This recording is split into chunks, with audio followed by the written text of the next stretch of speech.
Countdown শুরু হয়ে গেছে।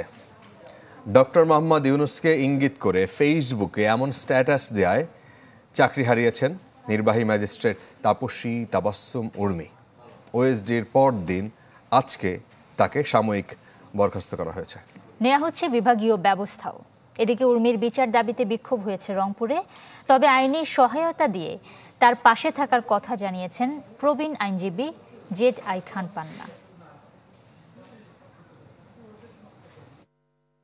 ছাত্র জনতার আন্দোলনের পর সামাজিক যোগাযোগ মাধ্যমে একের পর এক মন্তব্য করে আলোচনায় লালমনিরহাটের নির্বাহী ম্যাজিস্ট্রেট তাপসী তাবাসসুম উর্মি।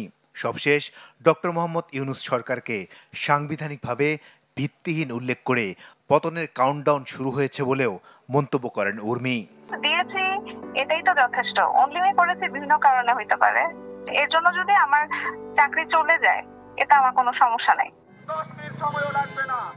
এর আগেও ছাত্র জনতার অভ্যুত্থানকে কটাক্ষ করে ফেসবুকে একাধিক স্ট্যাটাস দেন উর্মি। আবু সাইদকে সন্ত্রাসী আখ্যা দিয়ে উর্মি আপত্তিকর মন্তব্য করেন। প্রতিবাদে বিক্ষোভ করেন রংপুর বেগম রোকেয়া বিশ্ববিদ্যালয়ের শিক্ষার্থীরা। দাবি জানান সর্বোচ্চ শাস্তির। আবু সাইদের নামে মিথ্যাচার মানে পুরো বৈষম্যবিরোধী ছাত্র আন্দোলনকে অবমাননা করে, আমরা এটা মানি না। তাদের বিচারের আওতায় আনিয়ে রাষ্ট্রদ্রোহিতার অপরাধে তাদেরকে বিচারের আওতায় আনা হোক। সবকিছু আমলে নিয়ে রোববার উর্মিকে ওএসডি করে জনপ্রশাসন মন্ত্রণালয়, যদিও সেখানে কোনো কারণ উল্লেখ করা হয়নি। তবে সেই ওএসডি করার 24 ঘন্টা না পেরোতেই সাময়িক বরখাস্ত করল অন্তর্বর্তী সরকার। একই সঙ্গে তার বিরুদ্ধে বিভাগীয় মামলার উদ্যোগ নেওয়া হয়েছে। এদিকে সিনিয়র আইনজীবী জেড.আই খান পান্না বললেন, উর্মিকে এভাবে চাকরিচ্যুত করা তিনি সমর্থন করেন না। প্রয়োজনে আইনি সহায়তা দিয়ে উর্মির পাশে থাকার ঘোষণাও দেন তিনি।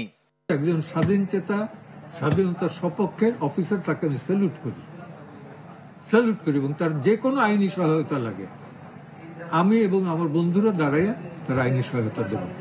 জনপ্রশাসন মন্ত্রণালয়ের একাধিক কর্মকর্তা নিশ্চিত করেছেন, ফেসবুক পোস্টের মাধ্যমে সরকারের বিরুদ্ধে বিদ্রোহের ডাক দেওয়ার কারণেই বরখাস্ত করা হয় উর্মিকে।